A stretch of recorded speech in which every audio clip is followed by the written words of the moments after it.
Hello everyone, welcome again to psycho. Last class में हमने biology का प्रैक्टिस सेट फर्स्ट डिस्कस किया था। आज हम बायोलॉजी का प्रैक्टिस सेट 2 डिस्कस करेंगे। मैंने पहले ही बोला था जो क्वेश्चन है उसका लेवल हम धीरे धीरे इंक्रीज करेंगे जिससे आपका जो प्रिपरेशन है वो अच्छी हो पाए।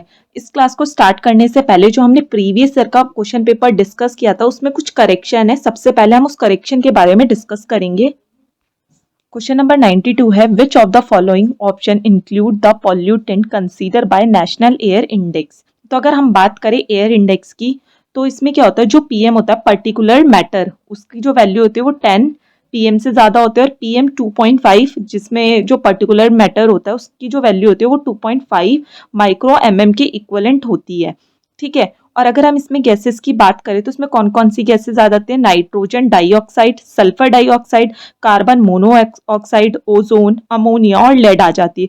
तो अगर हम इसके राइट आंसर की बात करें तो इसका राइट आंसर ऑप्शन ए होता है, ना कि ऑप्शन बी। क्योंकि इसमें क्या होता है, कार्बन मोनोऑक्साइड प्रेजेंट होता है। तो जो क्वेश्चन नंबर 92 है उसका राइट आंसर है ऑप्शन नंबर ए। तो अब हम स्टार्ट करेंगे प्रैक्टिस सेट। तो स्टार्ट करते हैं आज के फर्स्ट क्वेश्चन के साथ। Question number 1, who propose the theory of natural selection. तो इसमें पूछा गया जो प्राकृतिक चयन का सिद्धांत है वो किसने प्रस्तावित किया। तो इसमें ऑप्शन ए दिया गया है जीन बैटिस्टिस लेमार्क, ऑप्शन बी है चार्ल्स डार्विन, ऑप्शन सी है Gregor Mendel and option D है ह्यूगो डी व्रास। तो अगर हम बात करें इसके राइट ऑप्शन की या फिर राइट आंसर की तो ऑप्शन नंबर 20 का राइट आंसर है चार्ल्स डार्विन। इन्होंने ही क्या किया था, प्राकृतिक चयन की जो थ्योरी थी या फिर जो नेचुरल सिलेक्शन थ्योरी थी उसको प्रपोज किया था। वहीं अगर हम बात करें लेमार्क की तो लेमार्क ने क्या किया था, लेमार्किज्म दिया था।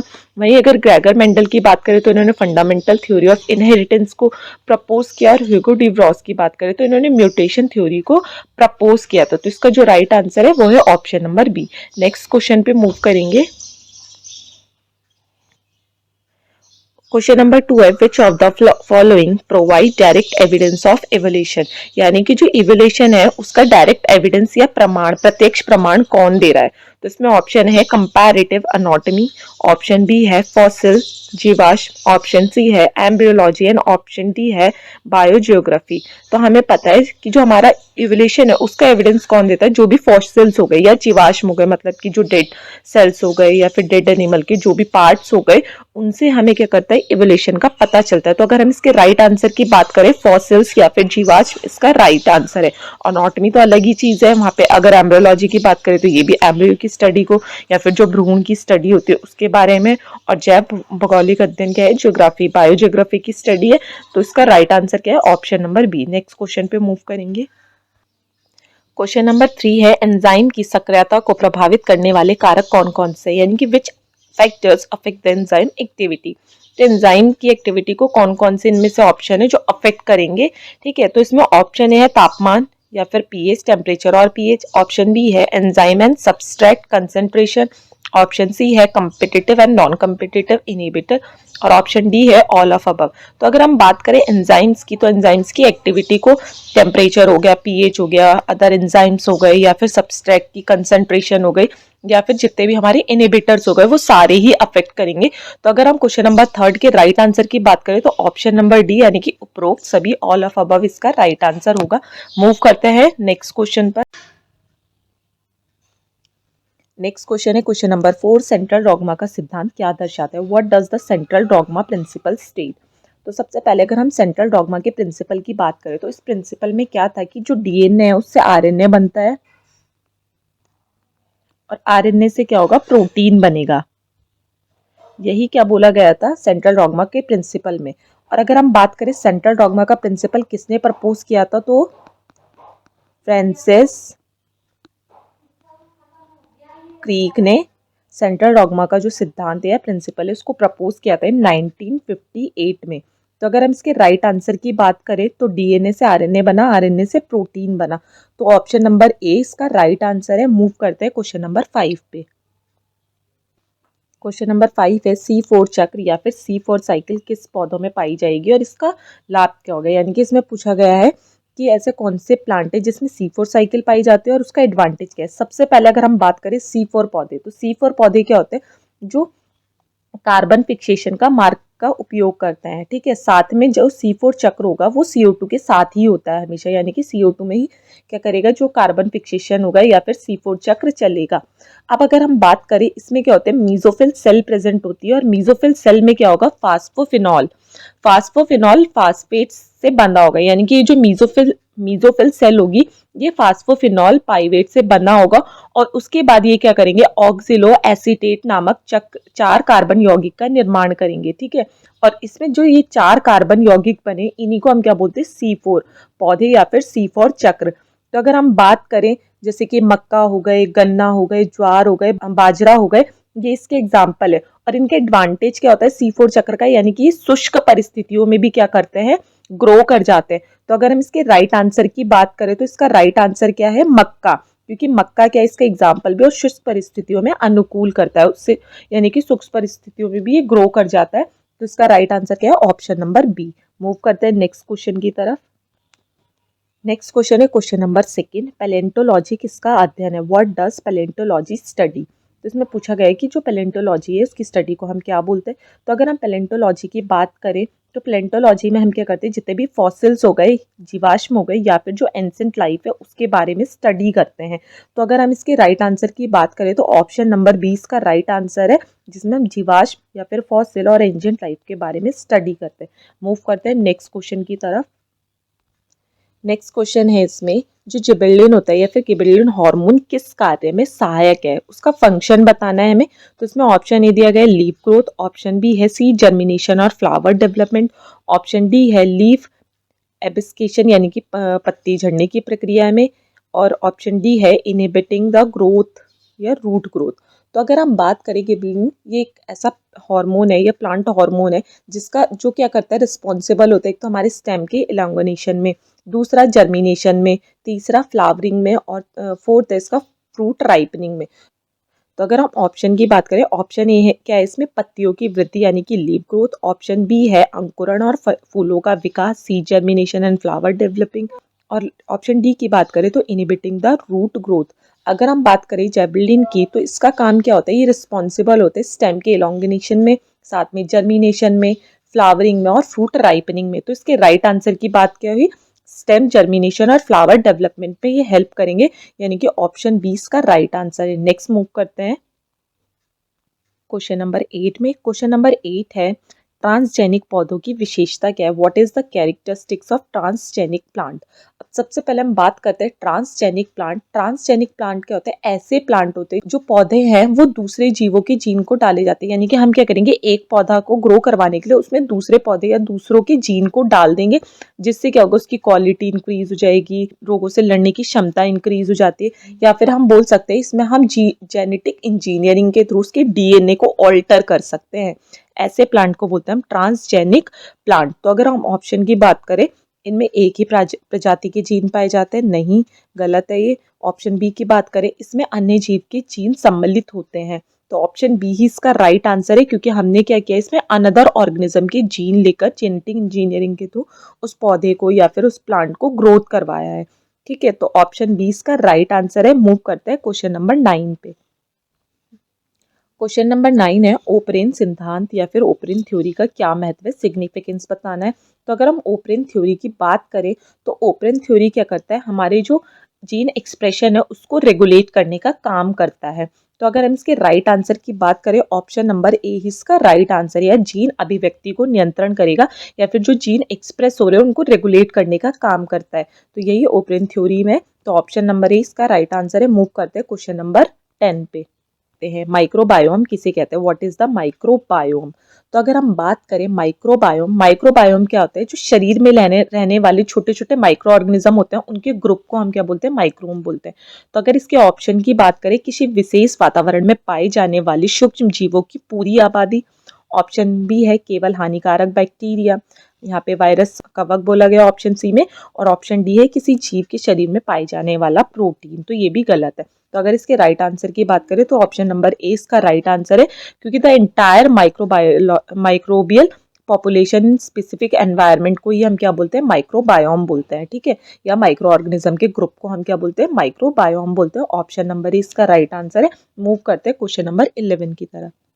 क्वेश्चन नंबर 11 है कैंसर मुख्य रूप से किस कारण से होता है, what is the main cause of cancer. तो अगर कैंसर की बात करें तो कैंसर नॉर्मली क्या होता है, हमारी बॉडी में सेल डिवीजन होता रहता है, लेकिन कैंसर में क्या होता है, जो वो सेल डिवीजन होगा एक तो एबनॉर्मल हो जाता है और दूसरा अनकंट्रोल हो जाता है, बहुत ज्यादा फास्टली होता है। ठीक है, तो अगर हम इसके राइट आंसर की बात करें तो ऑप्शन नंबर ए इसका राइट आंसर है, क्योंकि कोशिकाओं में अनियंत्रित विभाजन या फिर अनकंट्रोल सेल डिवीजन से ही क्या होता है, कैंसर होता है। वायरल इन्फेक्शन के कारण नहीं होगा, ये प्राइमरी कॉज नहीं होता है।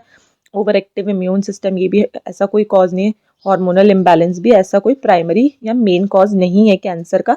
मेन कॉज क्या है कि अनकंट्रोल सेल डिवीजन हो रहा है, तो ऑप्शन इसका राइट आंसर है। मूव करते हैं क्वेश्चन नंबर 12 की तरफ। क्वेश्चन नंबर 12 है माइटोकॉन्ड्रिया के बारे में कौन सा कथन सही है, which statement about the mitochondria is correct. अगर हम माइटोकॉन्ड्रिया की बात करें तो ये क्या है, powerhouse of the cell है, ऊर्जा होती है, उसका उत्पादन की इकाई है। तो अगर हम इसके राइट आंसर की बात करें तो बहुत इजी क्वेश्चन और सबको ही पता है कि ऑप्शन इसका राइट आंसर है, it is the powerhouse of the cell. Move करते हैं नेक्स्ट क्वेश्चन की तरफ। क्वेश्चन नंबर 13 है which organelles contain the genetic material in the eukaryotic cell, यानी कि यूकैरियोटिक सेल में कौन सा ऑर्गेनेलीज आनुवांशिक सामग्री रखता है, जेनेटिक मटेरियल को कंटेन करता है। तो अगर हम ऑप्शन ए की बात करें माइक्रोकॉन्ड्रिया, ऑप्शन बी है न्यूक्लियस, ऑप्शन सी है राइबोसोम्स और ऑप्शन डी है गोल्जी अपरेटस। माइट्रोकॉन्ड्रिया हमें पता है कि इसको हम क्या बोलते हैं, powerhouse of the cell. Ribosome क्या है, प्रोटीन फैक्ट्री है।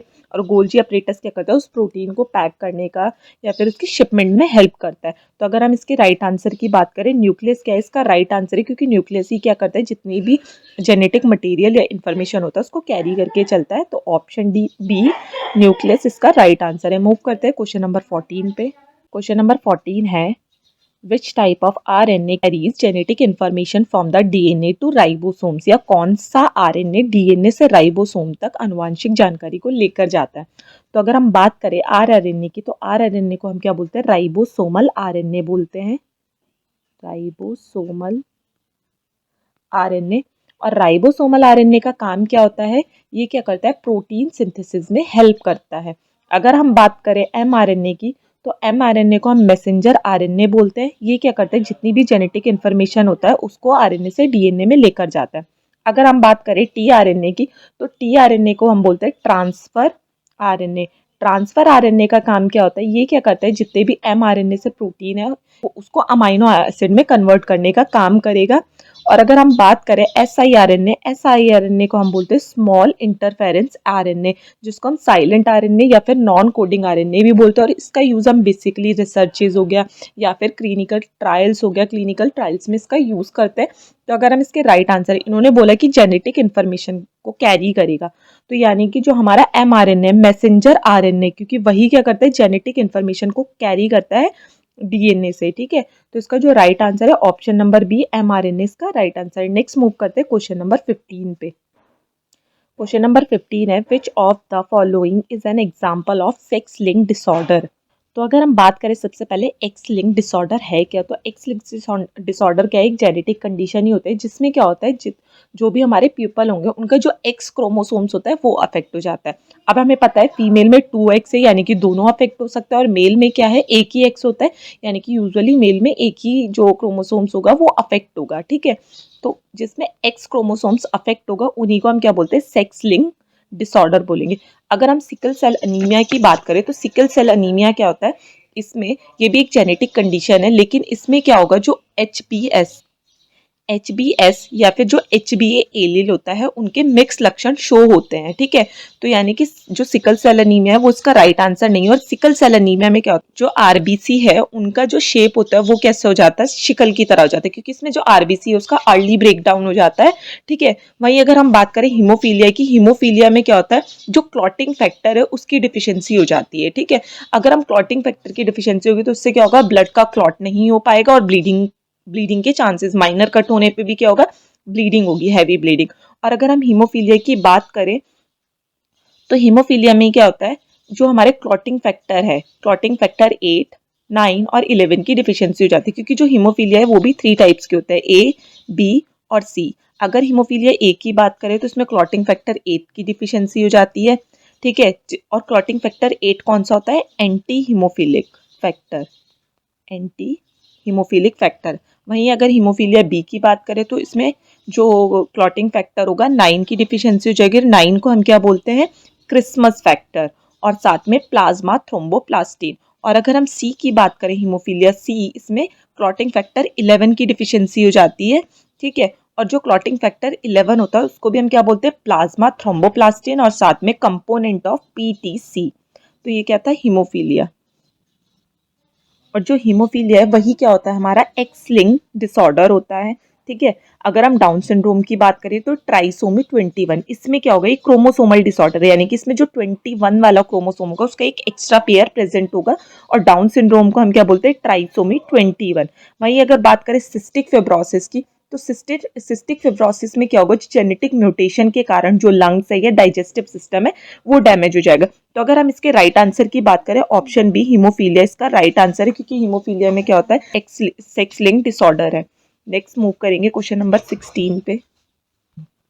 नेक्स्ट है question number 16, in which phase of cell cycle does DNA replication occur, की डीएनए का रेप्लिकेशन कौन से चरण में होता है सेल साइकिल में।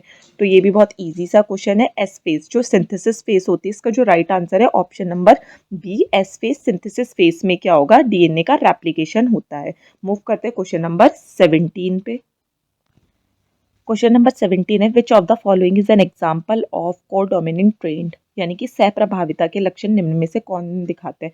तो अगर हम बात करें सिकल सेल अनीमिया, तो हमने पहले ही डिस्कस किया, इसमें HbA और HbS के मिक्स लक्षण शो होंगे, यानी कि वो इसका आंसर नहीं है।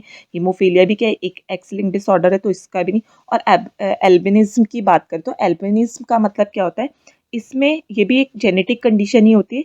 इसमें जो मेलेनिन पिगमेंट होगा, जो स्किन को कलर प्रोवाइड करता है, उसकी क्या होगी, डिफिशियंसी हो जाएगी। तो एल्बिनिज्म इसका राइट आंसर नहीं है। तो इसका राइट आंसर क्या है, option number A, blood group A B. क्योंकि ब्लड ग्रुप ए बी क्या होता है, इसमें कोडोमिनेंस, अगर हम कोडोमिनेंस की बात करें या सहप्रभाविता की बात करें, तो एक ऐसी स्थिति होती है जिसमें दो भिन्न एलील, ठीक है, किसी जीव में समान रूप से अभिव्यक्त करेंगे, साथ में ये क्या करेंगे, दोनों के ही प्रभाव को शो करेंगे। क्योंकि इसमें क्या होगा, ए और बी दोनों एलील प्रेजेंट होते हैं, यानी कि इसमें क्या होगा, ए और बी दोनों ही एंटीजन प्रेजेंट होंगे, यानी कि कोडोमिनेंस के लक्षण को ही शो करेगा, सहप्रभाविता के लक्षण को शो करेगा।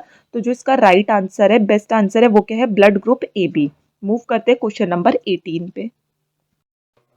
क्वेश्चन नंबर 18 है, what is the function of tRNA in protein synthesis, यानी कि प्रोटीन संश्लेषण या फिर प्रोटीन सिंथेसिस में टीआरएनए की क्या भूमिका है।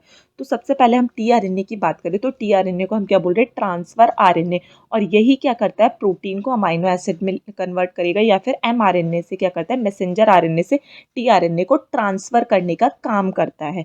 तो यानी कि अगर इसके राइट आंसर की बात करें तो ऑप्शन नंबर बी, यानी कि अमाइनो एसिड को लाना या फिर ब्रिंगिंग ऑफ अमाइनो एसिड।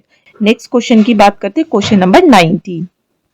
तो क्वेश्चन नंबर 19 है, a person with Turner syndrome has how many chromosomes. तो इसमें एक डिसऑर्डर दिया गया है जो कि एक जेनेटिक डिसऑर्डर है, टर्नल सिंड्रोम। सबसे पहले तो अगर हम बात करें टर्नल सिंड्रोम, तो ये क्या करेगा, सिर्फ फीमेल को ही अफेक्ट करेगा। क्योंकि इसमें क्या होता है कि जो भी पर्सन या जो भी फीमेल बॉर्न होगी वो सिर्फ एक ही क्रोमोसोम्स, एक ही एक्स क्रोमोसोम्स के, नॉर्मली क्या होता है 2x प्रेजेंट होता है XX फीमेल में, लेकिन इसमें क्या होगा, सिर्फ एक ही एक्स क्रोमोसोम प्रेजेंट होगा, ठीक है। उसी को हम बोलते हैं टर्नल सिंड्रोम। और जब उसमें एक ही एक्स क्रोमोसोम प्रेजेंट होगा, यानी कि जितनी भी सेक्सुअल कैरेक्टरिस्टिक्स होगी वो भी क्या हो जाएगी, या तो डिले हो जाएगी या एब्सेंट हो जाएगी। जैसे delayed fertility, heart defect present हो सकता है उसको, इनफर्टिलिटी प्रेजेंट हो सकती है। और इसमें क्या है, आप खुद देख सकते हो, एक एक्स क्रोमोसोम्स की डिफिशियंसी हुई, यानी कि 46 से जो क्रोमोसोम्स बचेंगे वो कितने हो जाएंगे, 45। तो अगर इसके राइट आंसर की बात करें तो 45 इसका राइट आंसर है। क्रोमोसोम से वो कितने रह जाएंगे, 46 से 45 रह जाएंगे। ऑप्शन ए इसका राइट आंसर है। बात करते हैं नेक्स्ट क्वेश्चन की। What is the probability of having a male child in normal human reproduction? कि सामान्यतः मानव प्रजनन में लड़के होने की संभावना कितनी होती है। तो हमें पता है फीमेल में XX क्रोमोसोम्स और मेल में XY क्रोमोसोम्स होते हैं। जब हम इनका क्रॉसिंग ओवर करवाएंगे तो 50-50% चांसेस होते हैं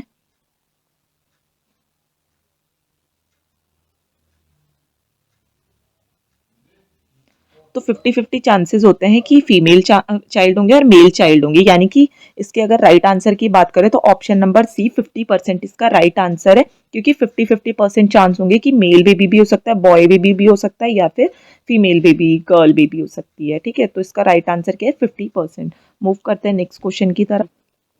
क्वेश्चन नंबर 21 है, in which type of inheritance do both allele contribute equally to the phenotype, की किस प्रकार की वंशानुक्रम इनहेरिटेंस में दोनों एलील समान रूप से गुणसूत्र को प्रभावित करेंगे। अभी हमने एक क्वेश्चन में भी डिस्कस किया था कि कोडोमिनेंसी क्या होता है इसमें, क्योंकि दोनों ही एलील क्या करते हैं, कंट्रीब्यूट करते हैं और दोनों ही एलील अपने जो लक्षण होंगे उसको शो करेंगे। तो अगर हम इसके राइट आंसर की बात करें, ऑप्शन नंबर सी इसका राइट आंसर है, क्योंकि सेक्स लिंग में क्या होगा, खाली एक ही सेक्स लिंग अफेक्ट होगा। डोमिनेंट की बात करें तो इसमें वन और मोर ट्रेड शो करेंगे एक ही एलील के, और रिसेसिव की बात करें तो रिसेसिव में क्या होगा, जो ट्रेड है वो कंट्रोल होंगे रिसेसिव जीन के कारण। ठीक है, तो अगर हम इसके राइट आंसर की बात करें तो वो क्या है, को डोमिनेंस, क्योंकि इसमें क्या होगा, दोनों ही एलील के जो लक्षण है वो शो करेंगे। जबकि डोमिनेंट में क्या होता है, हम डोमिनेंट में कंफ्यूज हो जाते हैं। डोमिनेंट में क्या होगा, वन और मोर ट्रेड, यानी कि ज्यादा ट्रेड एक्सप्रेस करेगा एलील। ठीक है, तो इसका राइट आंसर क्या है, सह प्रभाविता या फिर को डोमिनेंस। मूव करते हैं क्वेश्चन नंबर 22 पे। क्वेश्चन नंबर 22 है, what is the primary cause of down syndrome, कि इनमें से डाउन सिंड्रोम का प्राथमिक कारण क्या है। तो डाउन सिंड्रोम क्या एक क्रोमोसोमल कंडीशन है। ठीक है, इसको हमने भी पिछले क्वेश्चन में भी पढ़ा था कि इसका अनदर नेम क्या है, ट्राइसोमी 21। ट्राइसोमी 21 का मतलब क्या है, इसमें जो 21 वाला क्रोमोसोम्स है उसका एक एक्स्ट्रा पेयर प्रेजेंट होता है। तो अगर हम इसके राइट आंसर की बात करें तो इसका राइट आंसर क्या है, ऑप्शन नंबर बी ट्राइसोमी 21। और अगर हम डाउन सिंड्रोम की बात करें तो ये बच्चे क्या होते हैं, इन बच्चों के हाथ में एक सिंगल पर्मल लाइन प्रेजेंट होगी। इसका कैरेक्टरिस्टिक साइन भी क्या है, कि जो भी बच्चा होगा डाउन सिंड्रोम के साथ उसके हाथ में सिर्फ एक ही लाइन होगी, सिंगल पल्मल लाइन प्रेजेंट होगी, जिसको हम साइमन क्रिज भी बोलते हैं। नेक्स्ट मूव करते हैं क्वेश्चन नंबर 23 पे। नेक्स्ट क्वेश्चन है question number 23, what is the common name of mycobacterium leprae infection. तो इसमें पूछा गया जो माइक्रोबैक्टीरियम लेप्राई है उसका कॉमन नेम क्या होता है। तो हम टाइफाइड की बात करें तो टाइफाइड किसके कारण, अब ये माइक्रोबैक्टीरियम लेप्राई क्या होता है, एक बैक्टीरिया है। ठीक है, और ये एक इन्फेक्शन कॉज करता है। अगर माइक्रोबैक्टीरियम लेप्राई की बात करें तो ये क्या है, gram negative acid fast bacilli है। ठीक है, अगर हम बात करें टाइफाइड की तो टाइफाइड का कॉज क्या होता है, साल्मोनेला टाइफी। अगर लेप्रेसी की बात करें तो ये क्या है, लेप्रेसी का ही मेन कॉज है, यानी कि लेप्रेसी का कॉमन नेम क्या है, माइक्रोबैक्टीरियम लेप्राई इन्फेक्शन। तो अगर हम इसके राइट आंसर की बात करें, ऑप्शन नंबर डी कुष्ठ रोग लेप्रेसी का राइट आंसर। अगर प्लेग की बात करें तो प्लेग का जो कॉजेटिव एजेंट होता है वो होता है यर्सीनिया पेस्टिस। और डेंगू की बात करें तो डेंगू का जो कॉज होता है वो होता है एडिस इजिप्टी। तो इसका जो राइट आंसर है ऑप्शन नंबर बी लेप्रेसी। अब मूव करते हैं क्वेश्चन नंबर 24 की तरफ। क्वेश्चन नंबर 25 है, what is the function of insulin in the body, की इंसुलिन का फंक्शन क्या है बॉडी में। तो हमें पता है जो इंसुलिन होती है वो क्या करता है, हमारी बॉडी में ब्लड ग्लूकोज या फिर ब्लड शुगर के लेवल को कंट्रोल करने का काम करता है। तो अगर हम इंसुलिन की बात करें, इंसुलिन के एक हार्मोन भी होता है। ठीक है, ब्लड प्रेशर को रेगुलेट नहीं करेगा इंसुलिन, ना ही इन्फेक्शन से फाइट करेगा और ना ही डाइजेशन में हेल्प करेगा। तो इसका राइट आंसर क्या है, ब्लड शुगर को मेंटेन करने का काम करेगा। तो इंसुलिन का जो मेन फंक्शन होता है वो क्या होता है, to regulate the blood sugar. Option B इसका राइट आंसर है। मूव करता है आज की सीरीज के लास्ट क्वेश्चन की तरफ, क्वेश्चन नंबर 25। तो क्वेश्चन नंबर 25 है, dengue fever is transmitted by which mosquito. तो अभी हमने लास्ट क्वेश्चन में भी डिस्कस किया क्वेश्चन नंबर 23 में कि डेंगू का जो पॉजिटिव एजेंट होता है वो क्या होता है, एडिस इजिप्टी। तो इसका राइट आंसर क्या है, ऑप्शन नंबर सी। लेकिन अगर हम बात करें एनाफिलिस की तो एनाफिलिस क्या कॉज करता है, मलेरिया। क्यूलिक्स की बात करें तो ये कॉज करता है जेई जैपनीज एंसेफेलाइटिस और लिम्फेटिक फ्लेरियासिस। और अगर हम बात करें टिक्स की तो टिक्स कॉज करता है लाइम डिजीज। होते हैं नेक्स्ट सीरीज में हम और थोड़े कॉम्प्लेक्स क्वेश्चन के बारे में डिस्कस करेंगे। Thank you everyone, have a nice day.